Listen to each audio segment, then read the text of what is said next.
We are. All right, excellent. Thank you. Good evening, everyone. It is 6:01 p.m. and I'll call the Missoula City Council to order for October 20th, 2025. Before we get started with our agenda, if you'll join me in the Pledge of Allegiance, please. Pledge allegiance to the flag of the United States of America and to the republic for which it stands, one nation, under God, indivisible, liberty and justice for all. All right. Well, thank you. As many of you know, we did not have a city council meeting last week in recognition of now two recognized holidays in days in Montana. That is Indigenous Peoples Day and Columbus Day as well in Montana. So city offices were closed. We were in observance of those two holidays, and it's good to be back with you all. So our first item here is to do a roll call. So Ms. Trimble, when you're ready to do a roll call, please. All right, beginning with Anderson. Present. Becerra. Present. Campbell. Here. Carlino. Present.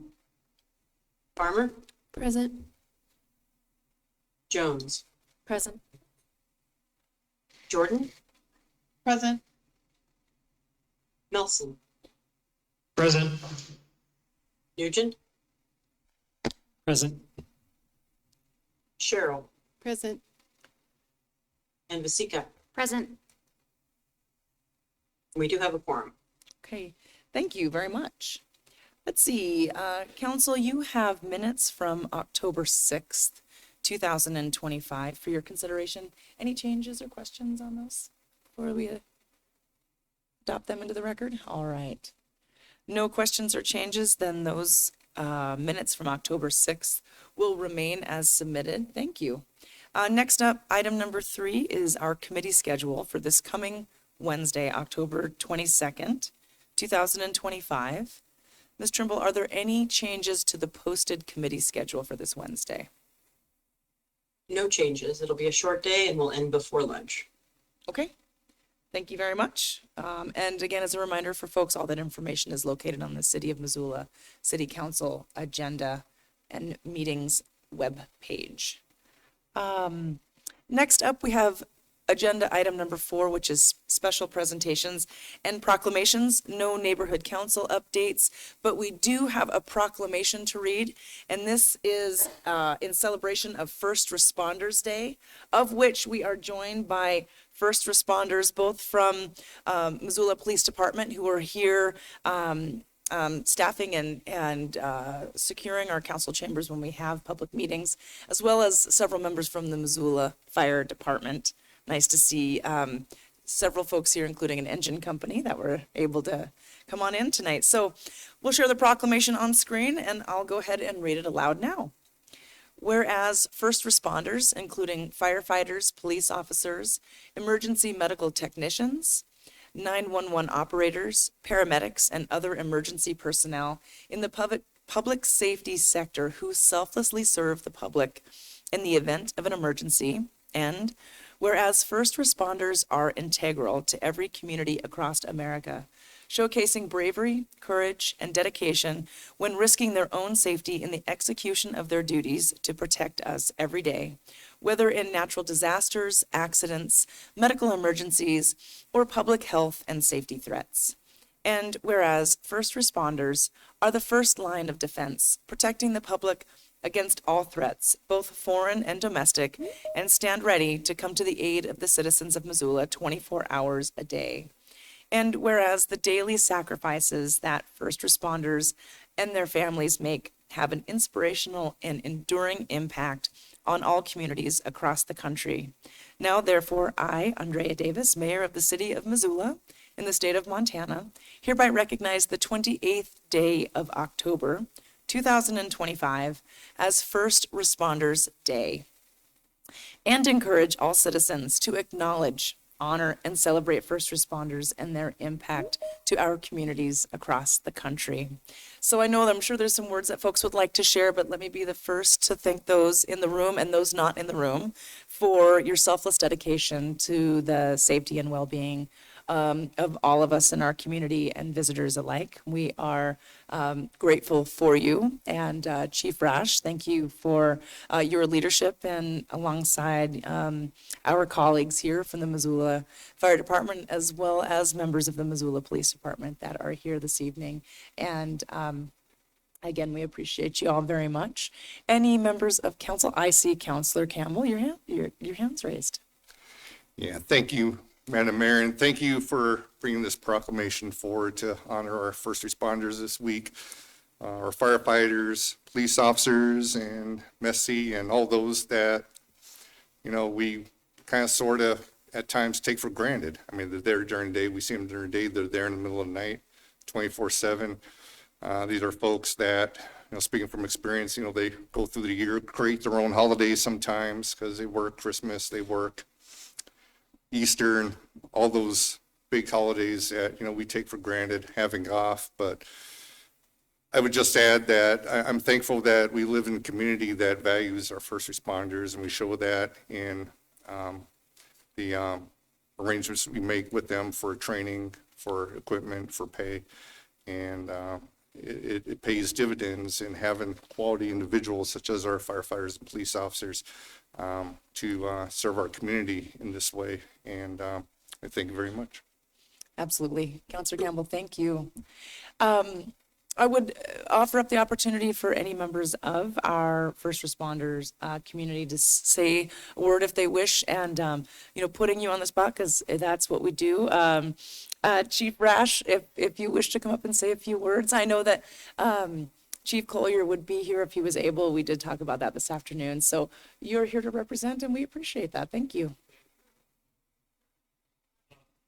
Mike, there we go. Mike, oh, there it is. Lonnie Rash, Fire Chief. And thank you very much for the recognition of this. Thanks to the support from not only the mayor, but the council, and certainly the appreciation to the community for who we serve to be here. So this is important for our folks to recognize that they do make a difference in the community, and for you to recognize that we do that. So thank you very much.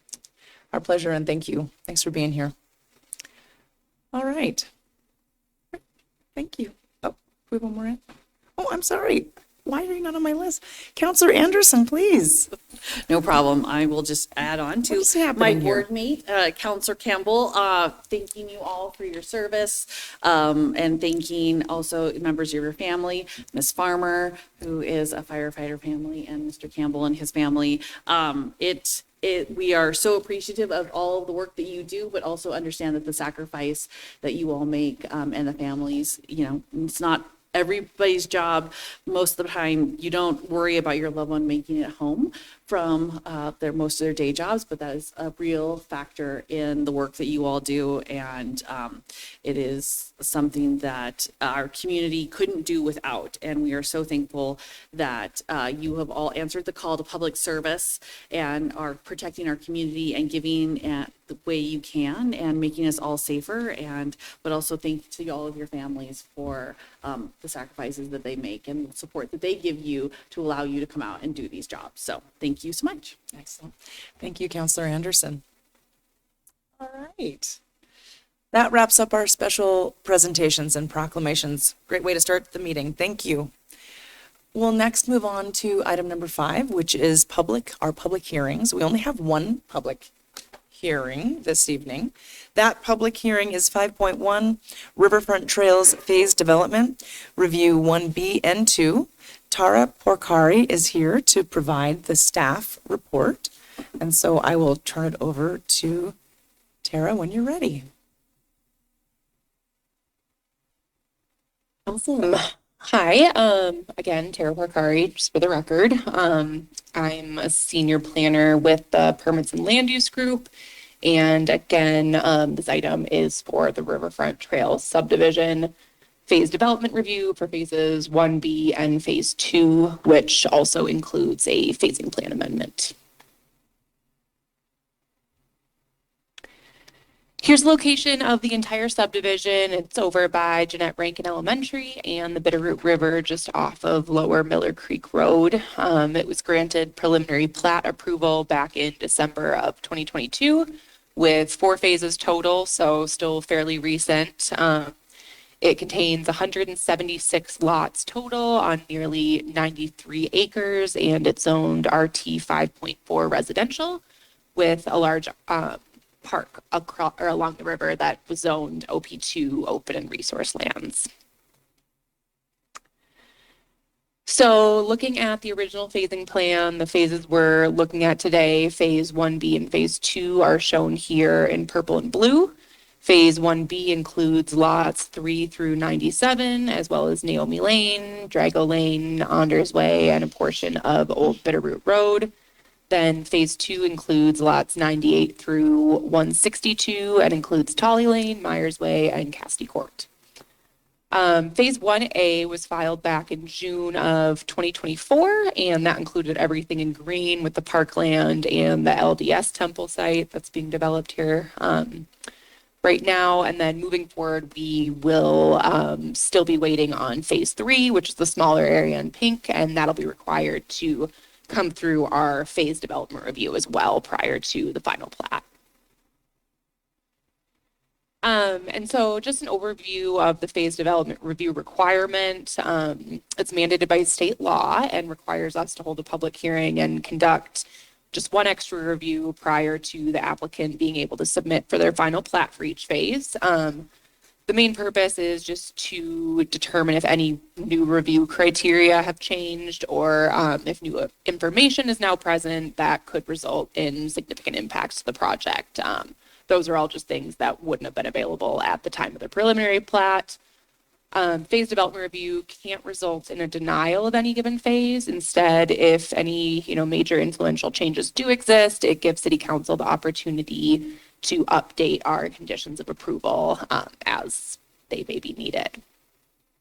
And then just because it was brought up at LUP on the 8th by Councilor Campbell, I'll also just reinforce that phase development review is only meant to look at any new adverse impacts that weren't previously identified during the original review or previous phases. So just as a reminder, this process isn't meant to rehash any of the original review criteria or any of the circumstances that were discussed at the time of preliminary plat, but just to make sure nothing new has come up that hasn't yet been taken into account by City Council. Okay, I mentioned the subdivision review criteria in the previous slide, so here's just a reminder what those are. These are all derived from our Montana Subdivision and Platting Act. And then today's recommended amendments to our conditions all pretty much just relate to C, the impact on local services, which you should have seen reflected in the staff report, but we'll talk about a little bit further here.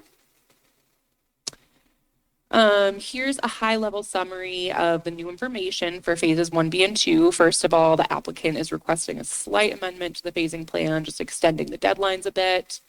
Then, as we all know, we've had a new land use plan approved since the previous review. So that's replaced the previous growth policy, and the findings of fact in the staff report have been updated to reflect that policy adoption. Then last on the list, main thing of substance, we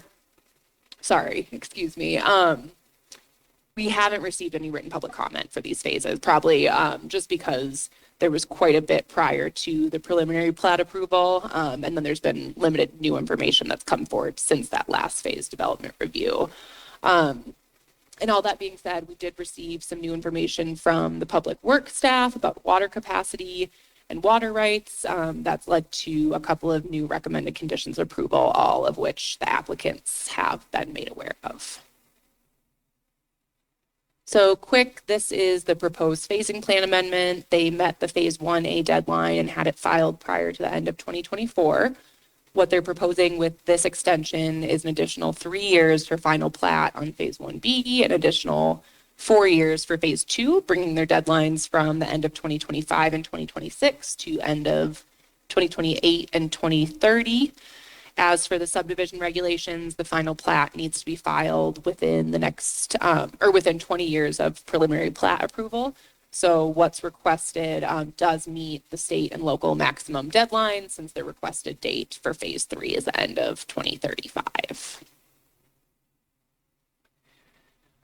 And then as mentioned, the new land use plan's been adopted since the last phase development review. So the staff report was updated to show that as the new regional plan, taking the place of the previous growth policy. The zoning for these phases is RT 5.4 residential, and while not mentioned specifically as a relatable zoning district for the new urban residential low place type, it does meet some of the intent statements for that place type. Even if it weren't aligning with those intent statements, though, since the new plan was adopted after preliminary plat approval, it still wouldn't negate the approved development or the approved developed site plan. And so basically have it be noted that the findings of fact and conclusions of law were updated to reflect that new information coming on board. That's all pretty administrative, but it is a state requirement. So we have indeed checked that box. And then here's the biggest update with this phase development review, which comes from our public works comments after kind of further confirming what staff already knew about the city's insufficient water rights to serve the project. City utility staff has been working with the applicant on a development agreement for the mitigation of issues associated with acquiring the water rights and increasing that capacity to serve the subdivision. So that agreement was completed a month or so ago now, and staff has recommended these two conditions on the slide here, just to reflect some of the information in that agreement. Including these will basically just help to ensure kind of the smooth transfer of water rights to the city and the installation of all the infrastructure necessary to utilize those water rights. The second condition, I'll just point out, also just requires the final plat to include language that just reinforces and reminds everyone of the city's authority to prohibit the use of water for irrigation and sprinkling if any of the monthly water allotments are ever exceeded. Okay, so that's pretty quick. We'll keep it brief here tonight. Staff's recommending approval of the phase development review subject to those updated conditions of approval. And then here's the proposed motion for that approval. Pass back to board for any questions, but I am around, and thanks for your time, and we'll open up the public hearing. Thanks. Thank you, Ms. Porcari. All right. So we have had the staff presentation, and I'll bring it back to the council to see if there are any council questions. Councilor Anderson, I see you have your hand raised. Thanks so much, Madam Mayor. Thanks, Ms. Bakari, for the presentation. Just we talked a little bit about this in committee, but wanted to circle back on the condition in regards to water allotments. And have we put those in place in any other subdivisions that we've, or kind of put that as a condition on any of the other developments that have gone forward? And if so, how does that look in real life practice?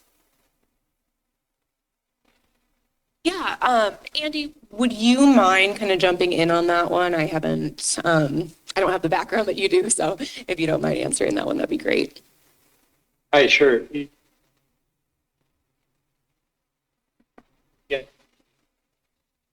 Andy, we're losing your connection there. Yep. See if we can hear you You again. guys not hear me? We can hear that one. Let's try that over again, please. Thank you. Yeah. Sorry about that. Yeah, Andy Schultz, city engineer for utilities. We do know that we have limited water rights availability within the kind of Linda Vista area. So we have implemented some similar restrictions on the Linda Vista Estates subdivision, which is just south of this, kind of up and over the hill. But we have not done kind of this water rights component where the water rights need to be transferred to us ahead of time. I'm good. All right. Thank you very much. Any other council questions? Okay. I'm not seeing any other additional questions from council, so we can go ahead and hear the main motion when you are ready, Councilor Nugent. I move City Council approve of the phase development review and phasing plan amendment for Riverfront Trails subdivision, phases 1B and 2, located on Lower Miller Creek Road based on the findings of fact and conclusions of law in the staff report and subject to the recommended amended conditions of preliminary plat approval from December 12th, 2022. Okay. Thank you very much, Counselor. So the public hearing has been opened on this agenda item, and we'll open it up for public comment for this particular agenda item, this public hearing. As a reminder, state law and city council rules set guidelines for inviting community comment in a formal way on certain issues. And so following the staff report and council questions, we invite the public up to provide comment on this agenda item. We offer the public 3 minutes per person. And so when you come on up, please identify yourself for the record. I'll help time you up here with this little R2D2 machine. And anybody that wishes to make public comment on this agenda item, come on up now.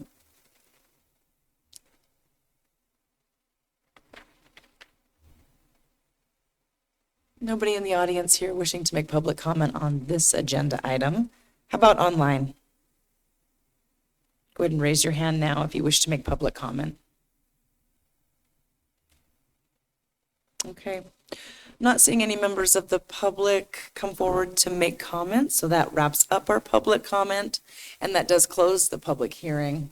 So we'll bring it back to council to see if there are any council questions or comments. Not seeing any, then we can go ahead and take a roll call vote. Ms. Trimble, please. All right, voting on item 5.1, the Riverfront Trails Phase Development Review 1B and 2, beginning with Anderson. Yes. Becerra. Yes. Campbell. Yes. Carlino. Yes. Farmer. Yes. Jones. Yes. Jordan. Yes. Melson. Yes. Nugent. Yes. Cheryl. Yes. And Vasika. Yes. And that passes unanimously. Okay. Thank you all very much. Thank you, Tara, for coming down, and Andy. Appreciate you both being here this evening. And we'll move on from our public hearings. We do not have any new business under item number 6. And so we'll move on to the consent agenda. Ms. Trimble, when you can, please go ahead and share the consent agenda on screen, and then if you'll walk through those items for us, please. All right. On this evening's consent agenda, we begin with a motion to ratify accounts payable or claims for checks dated October 14th, 2025 in the amount of $3,038,226.01. We have a second motion to approve accounts payable or claims for checks dated on October 21st, 2025 in the amount of $1,834,869.21.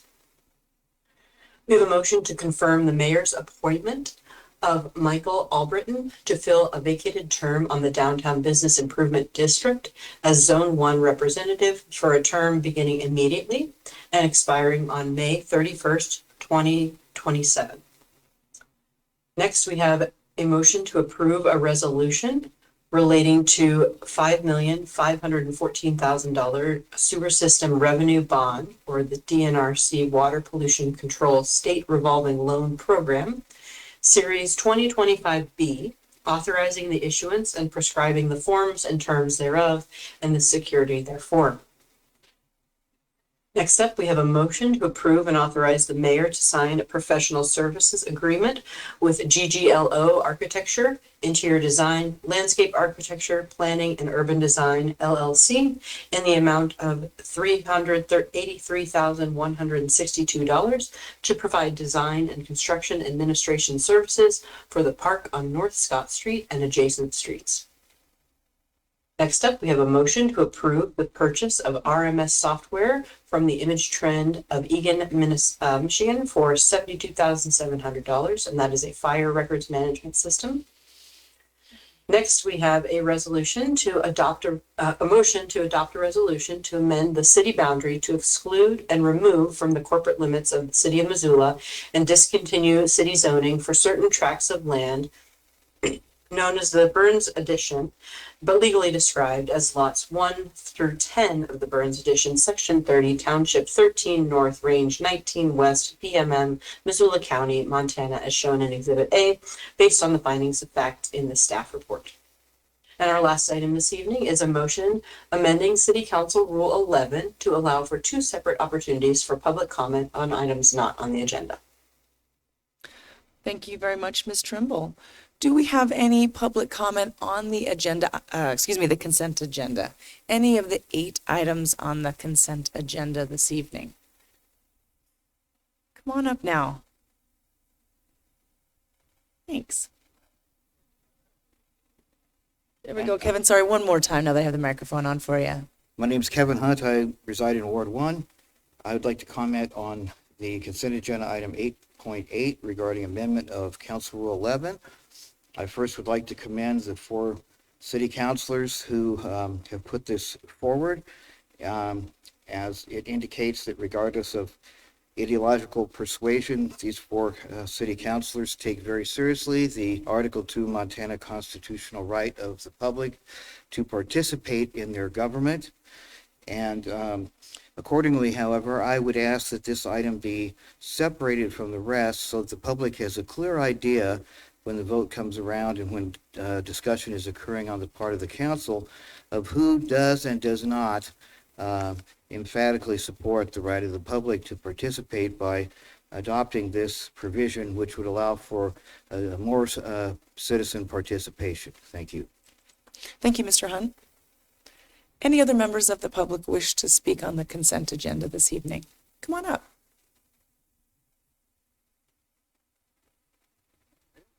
My name is James Dodge. I'm a member of the county. I am the affected homeowner on the Burns Addition annexation.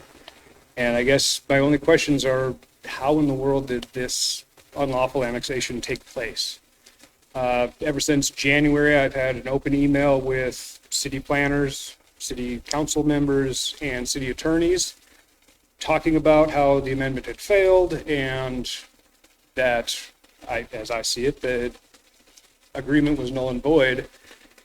So with all of the members made aware of, I guess, the citizens' feelings, how in the world did an annexation happen by accident?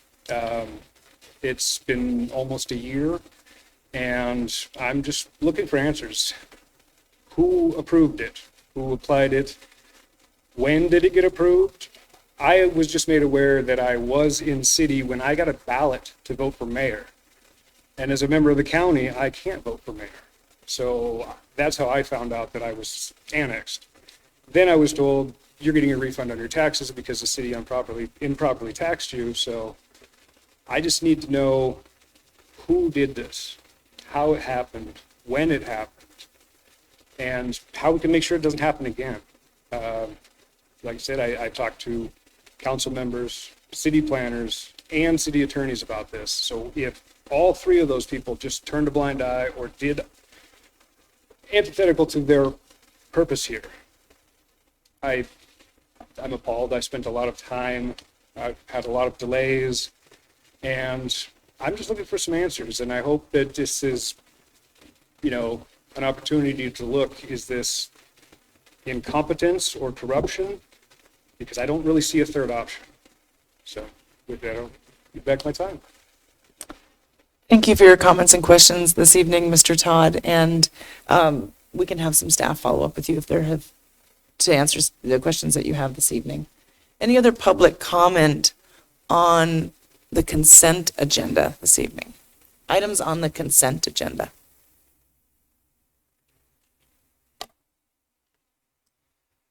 My name is Chris Kennedy, and I live in Ward 1.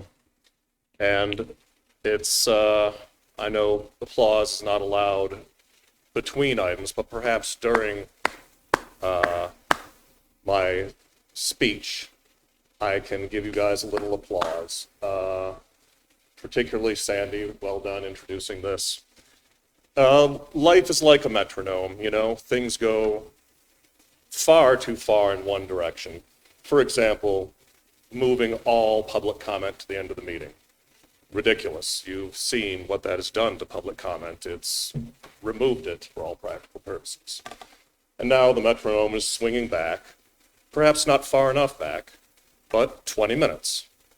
That is so much better than nothing. I'm just here to say I hope all of you give yourselves a pat on the shoulder and back, because that is why you're here, to listen to your people. I don't believe any of you received business degrees. You're not here to conduct business, in my opinion. You're here to represent your people. We elected you to do that, you know, and I think that as far as democratic processes go, being subject to the scrutiny and the questions of the people you represent is just so critical. And again, I noticed that a staff member just successfully made a presentation by Zoom. And I think that maybe that debunks what seems to be the largest obstacle that some people see to public comment being at the beginning, because it's so difficult for staff to wait for that public comment. Zoom is an option now, although from home I've struggled with it, not Zoom, but Teams.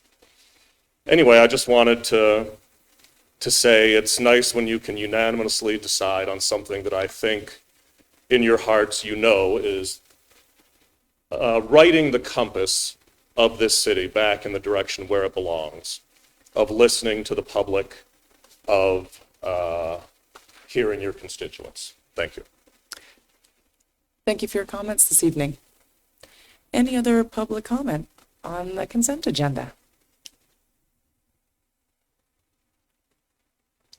Hi, my name is Kristen Newman, and I just want to echo the two public comments made from my neighbors in Ward 1 in regard to 8.8. Thank you. Thank you, Ms. Newman. The public comment, come on up. Big K Montana. Those two previous in regards to the gal that was rubber stamping what they said, I support it too. I know it personally, and I've heard it from others of this city, how the city people had forsaken them, and I've heard it here at the council meeting. I applaud those that come forth. Thank you, Mr. Spitzmacher. Any other public comment on the consent agenda this evening?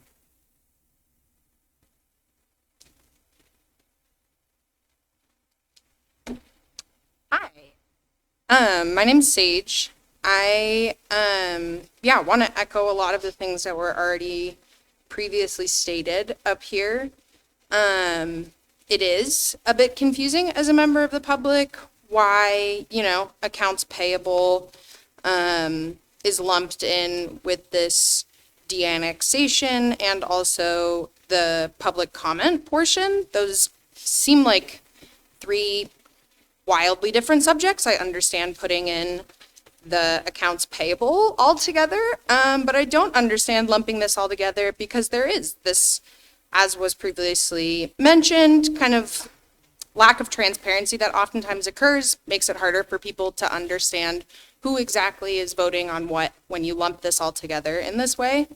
So I just want to echo what was also previously stated about that. I also want to echo that there was, again, an individual from our community bringing up this lack of transparency that continuously seems to occur with city council.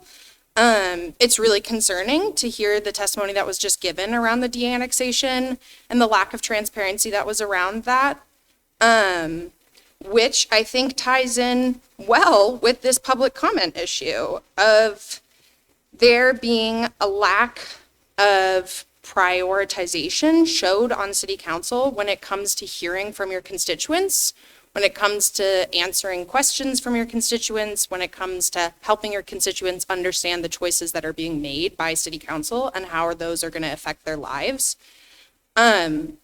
Moving public comment to the beginning is something that I really strongly believe in, and I'm incredibly grateful for the individuals that are endorsing this and are asking for city council to reverse a decision that was made recently to push public comment to the end of meetings.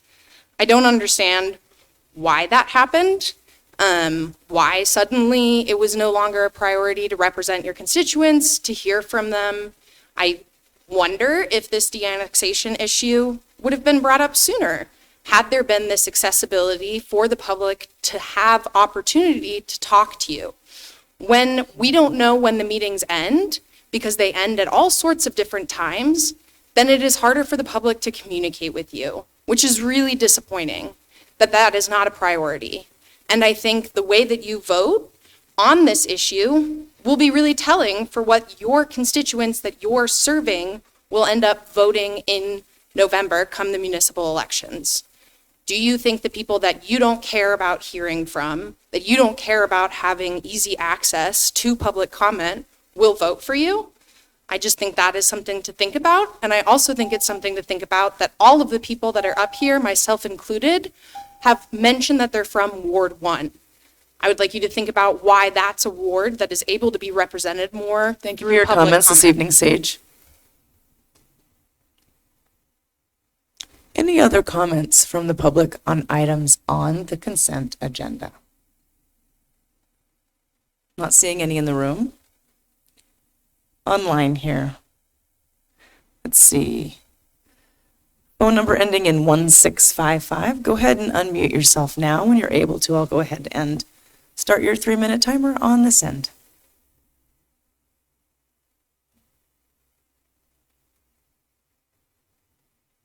Hi there, can you hear me? Yes, we can. Thank you. Travis Matier, 25-year Missoula resident.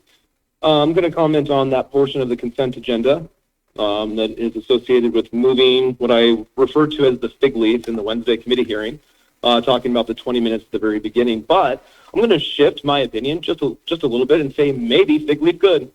For even if there were just 20 minutes, maybe law enforcement and some of the first responders, if they're still in the room, I can't see because I'm just on a phone, but if there were still law enforcement in the room, they might hear a public comment from me, someone whose coworker was potentially murdered until last week. The local news said, no, just an accident, just an accidental oopsie-daisy into the drainage ditch and a drowning. So I've already put forth public comment, or not public comment, but public information requests. We seem to hire more and more people that's like their job to communicate with the public outside of you guys that, wanted to move public comments to the back. So you have to listen to annex stuff and all this other stuff. That's just, I don't want to listen to that stuff, especially the IT stuff last Wednesday or 2 Wednesdays ago. Like, that was awful. But it's law enforcement and first responders that have to deal with jurisdictions and the fact that to get an autopsy report, I have to go to a coroner, which is the sheriff's office, and to get questions answered about the police investigation, I have to go to the police public information officer. I have to go to these different places, different jurisdictions. I can't just do a unified proclamation and say, hey guys, this is what I'd like to know more about. My coworker, her death, and how women generally in Missoula seem to be so accident prone. I don't know if we maybe have an epidemic of accidental tripsy, oopsie daisy, falling into rivers, ditches, stuff like that. Maybe I've been thinking about things wrong. And maybe if we had more information, more public engagement with law enforcement. I know some of the recent behind closed doors criticism of local PD has been happening. I just want to know more information. I have very specific questions about my coworker's death. I don't necessarily believe it was accidental. I think Missoula enables a lot of real serious addiction without actually any serious treatment options to really deal with some of the clear, significant mental health issues you guys actually see represented in comments sometimes that make no sense. And so I just want more public engagement. So maybe I'll be like pro fig leaf. And when the fig leaf passes and there's like a 20-minute fig leaf, I'll give you guys a fig leaf poem. I've actually already started working on it, guys. I'm going to work on some ukulele chords. You won't hear the ukulele accompaniment, but I will give you the more than appropriate rhymes that will be very pro fig leaf. So I think I support the fig leaf now. Good job, fig leaf supporters. Give 20 minutes, to I guess what 6.66 people. Is that how it breaks down? I'm an English major. I don't do math well, but I do get a sense of when 3 minutes might be up, and I suspect my 3 minutes might almost be up. So continue with the important business. I'm glad you guys still kind of listen to the public, and annex away, whatever. It's all good. Thank you, Mr. Mentier. Anybody else online wishing to make public comment on items on the consent agenda? Public comment on items on the consent agenda. Okay, not seeing any public comment on items on the consent agenda. That will wrap up public comment, and I'll ask if anybody wishes to have any items on the consent agenda separated. Not seeing any? Then Claire, we can go ahead and do a voice vote on the consent agenda, please. All right, voting on this evening's consent agenda. All in favor, say aye. Aye. And any opposed? That passes unanimously. Okay, thank you very much. And I'll just note for members of the public, I see some do have the agenda in their hands, but if you are curious about any of the information as we go through the agenda, there's copies for you out on the table, always located online as well in the calendar for every meeting that City Council holds, as well as committee meetings. So regular business are items that were not approved unanimously in City Council, and there is an opportunity to present new information or have discussion under regular business. However, there is no such item under agenda item number 9 tonight, so we have no regular business this evening. So that does move to public comment on non-agenda items. So public comment on non-agenda items. If you'd like to come on down and address the council, come on up.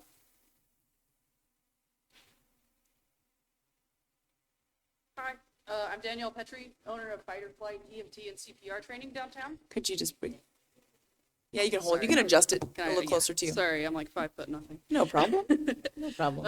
I'm Danielle Petrie, owner of Fighter Flight EMT and CPR training downtown. And I'm here today to talk to you about the Higgins Diet, formerly known as the SAM Project downtown.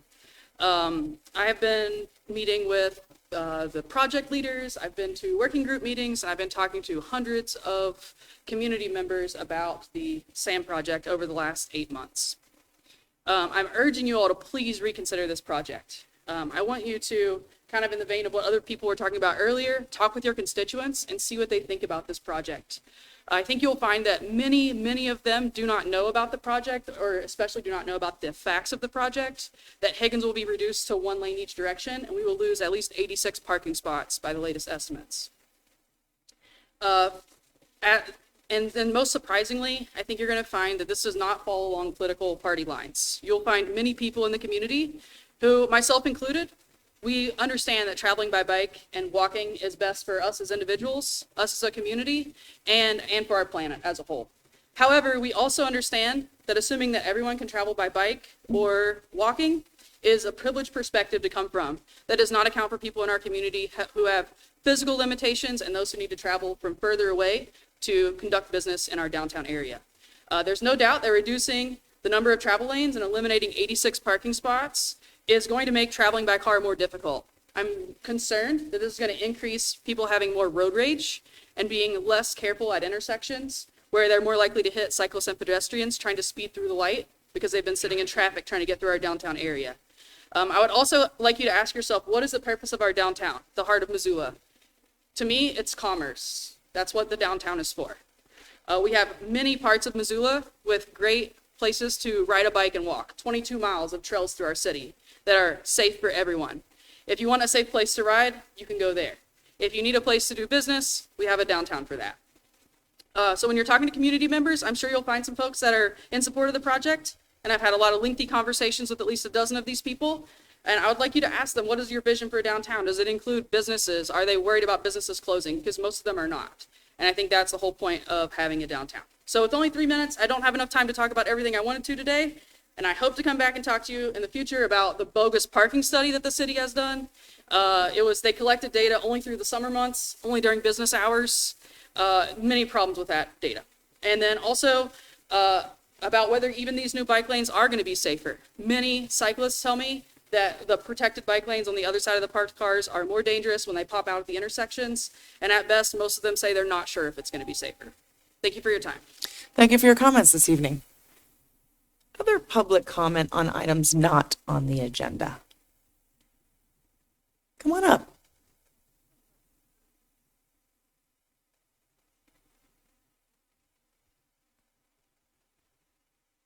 My name's Bob Moore. Y'all have heard me say many times what I think about the MRA. It only gets worse. last meeting, I made a comment on a project or two. And it seems like we're gonna spend at least $9.8 million. 9, comma, 0, 0, 0, comma, 0, 0, 0.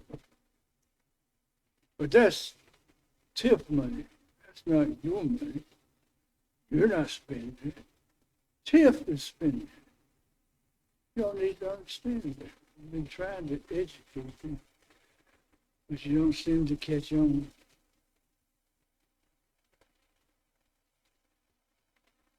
I've enjoyed seeing the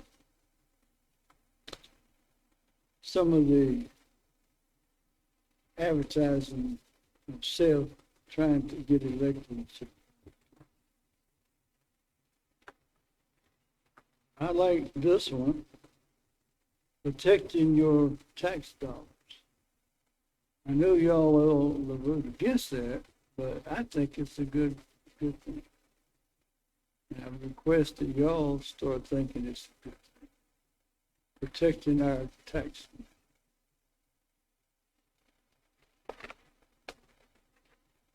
And another one basically says the same thing. Please. Well, I take it back. Last year, a lot of mailings and advertising and so forth coming out talked about affordability. Basically, nobody's talking about it now. Is that a dead subject among y'all who want to spend our money? And then another person who is trying to get on it is time to stop the reckless spending. It is time to stop the reckless spending. Every one of you should stop and vote against reckless spending. And a big majority of your reckless spending is spent on reckless stuff. I was told, I just heard it, what the director of the MRA made. I like to fell out of my chair. I won't make it public at this time, but I request, Mayor, that you give a report next time of the salary being compensated to everybody in a high level with the. Thank you, Mr. Moore.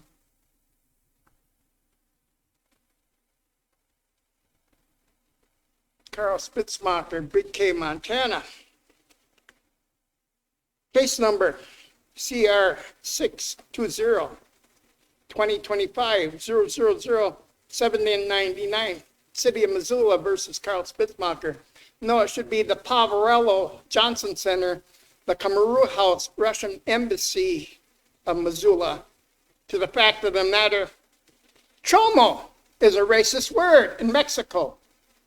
But chomo in the United States is a threatening word of the incarceration system that's advocated by the infrastructure I just mentioned, the City of Missoula and the Poverello, North Carolina Kamaru House of 1110 West Broadway and 1919 North.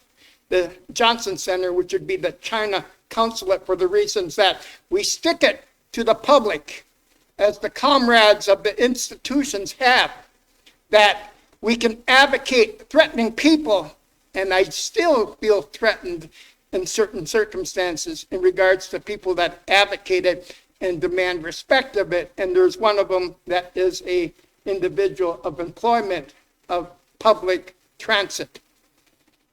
I don't trust nobody, except maybe the lawyers that I would love to get out of Chicago, which would be Orthodox Jews, for the deep pocket syndrome of the advocacy of chomonism, which is racism, and I've got to go have the Poverello defend the fact that chomonism, in my case, is a threatening accusation. And if I would have challenged the individuals March 16th, I'm sure I would have had it very well if I was up to their intelligence. I only like to say this. As Donald Trump would say, there are some real sick people in this society. The Poverello, and to an extent we have heard of individuals of intelligence of this city that spoke to you, are just as sick as they are, if not sicker. Thank you, Mr. Spitzmacher. Any other members of the public wishing to make general comment? Yes. I'm Mary Gray, and I'm in Ward 3, and I wanted to actually say some positive stuff here. Thank you. First of all, thank you very much, Councilmember Gwen Jones, and thank you, the Public Works Department. They made certain to make time to not have a one-size-fits-all plan to come across our, well, basically our blocks on Mount Avenue. They took the time to customize it, listen to the people who live there, and made it possible so that even though I have a broken ankle, I can actually work and live there without problems.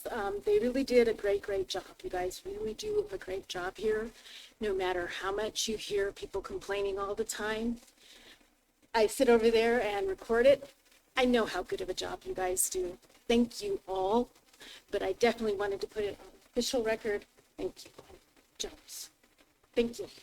Thank you, Mary. Appreciate that. And we appreciate the great job you do as well. Thank you. All right.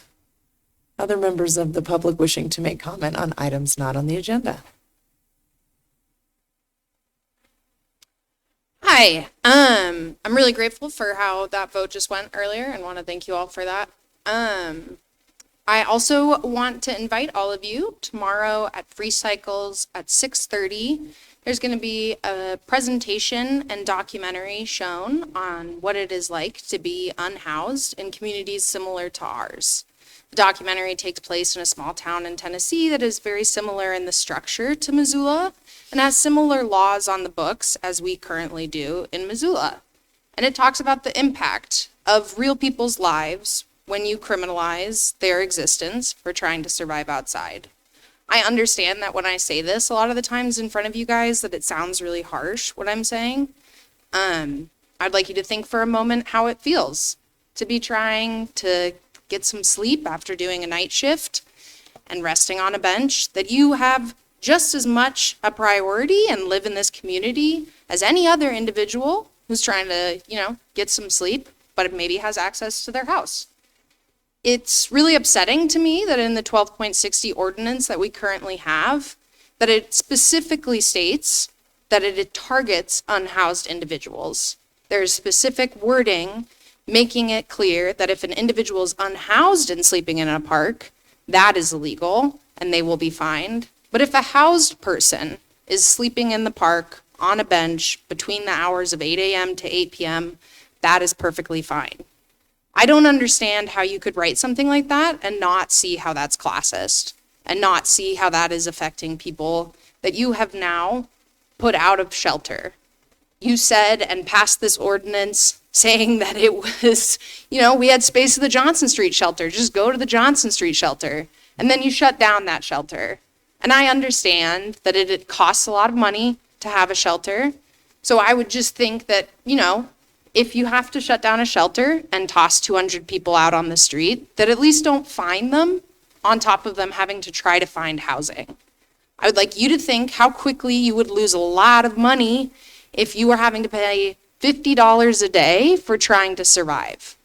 Like, that's not even on food or anything. That is literally just trying to sleep in a public area because you don't have access to housing.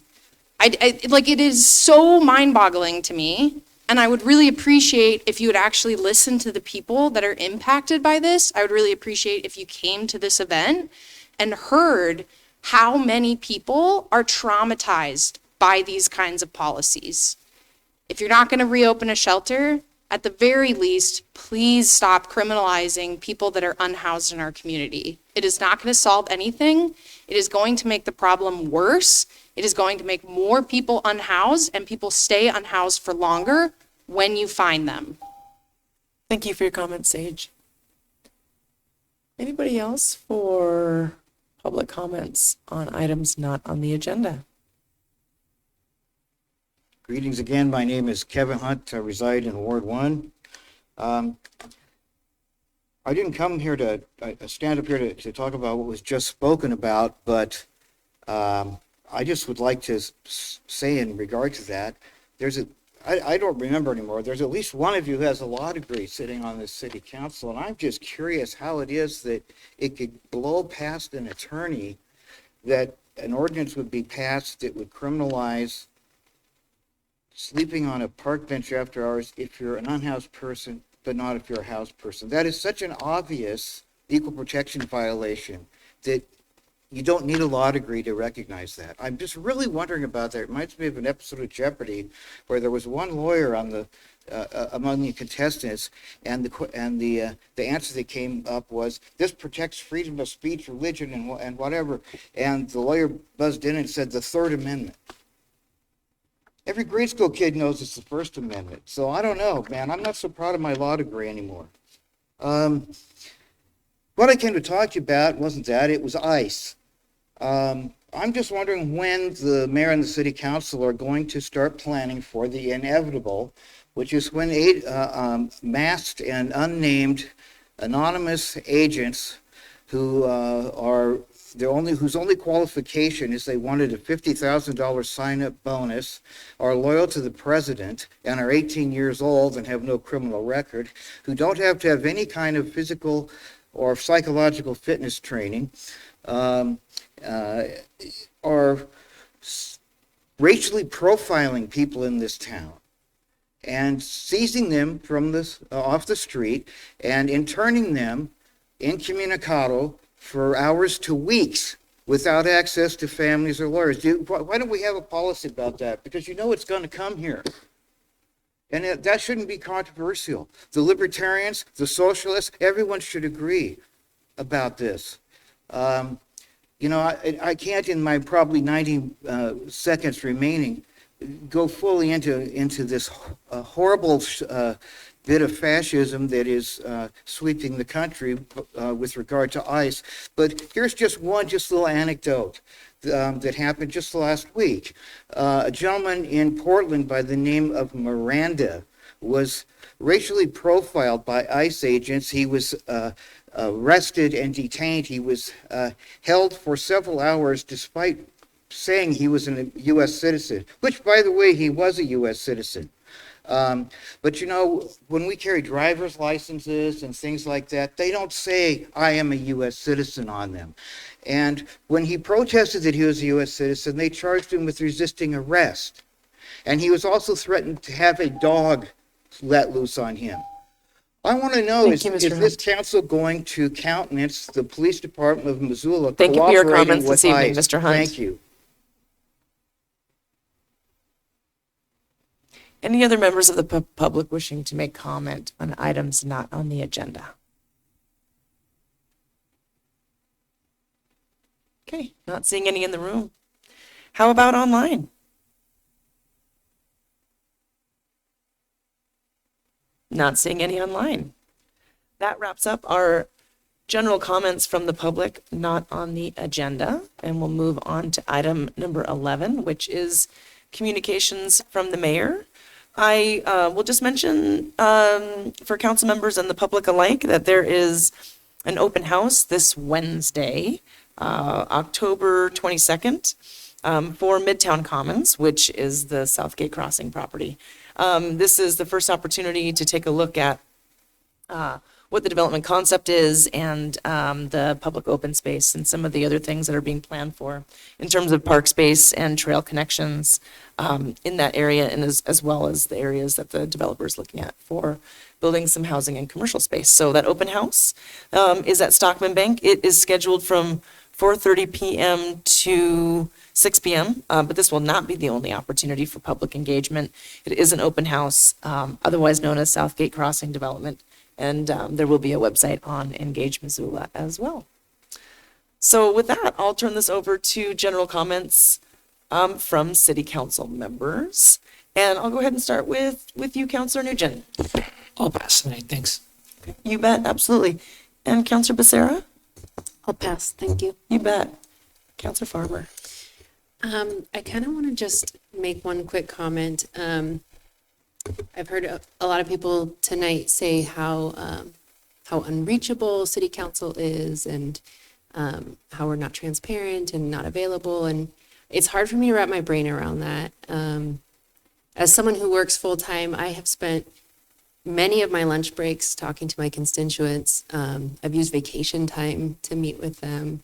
A lot of times I'm driving my car using Bluetooth to talk to my constituents while I'm driving my kids, telling them to be quiet so that I can talk to my constituents. So I find it just kind of mind-boggling that that is sort of a rhetoric that's actually out there. I don't think there's an email I haven't answered. I think that this body, we work so hard to be reachable. And if you're not getting through to us, maybe it's your delivery. Maybe it's how you're speaking to us. Maybe that's why we're not as receptive as you would like us to be. And as someone who's not running again for office, that is a big reason why I'm not, is because of the way I have probably been treated by a lot of constituents. Because this is a tough job. And I'm not doing it for any other reason than I really want to do the right thing and serve my community. So I just wanted to say those comments. Thank you very much, Counselor Farmer. Appreciate you did. Counselor Cheryl? I'll pass. All right. And Counselor Anderson? Thank you, Ms. Farmer, for saying that. I appreciate it, and I share your sentiment. And I am running, and I often question the reason why, but it's because I want to continue to do the right thing too. So, thank you. Thank you. Counselor Jones? Thanks, Sierra. Appreciate your comments. And I just wanted to say briefly that the new stoplight at Craig and Orange is up and working, and I got to drive through it tonight on my way down here. It is big, it is clear, it is very green and yellow and red, and it's been a long time coming. I'm glad it's there. It was very much needed, and I'm sure it looks like it's really simple to put that in, but frankly, it takes a ton of money and a lot of planning and figuring out the most bang for the buck for those public work dollars to provide the most safety in our community. So I was glad that it has been put in. Thanks, Mayor. Good job. Appreciate that very much, and big kudos to our Public Works team. Thanks so much, Counselor Jones. Thank you. Counselor Campbell? Thank you, Madam Mayor. I'll pass. Okay, thank you. And Counselor Vasika? Thank you. And I did want to thank you, Ms. Farmer, for saying that, because I don't know why, but I look at all the comments on everything online, and people can be really mean on the internet. I just wanted, like, we're all humans here. Just wanted to, I guess, say that. But the main comment I wanted to do tonight was thank everybody so much for coming down. This was the most public comment I've seen in a while. So thank you, everybody. I love seeing all the excitement down here.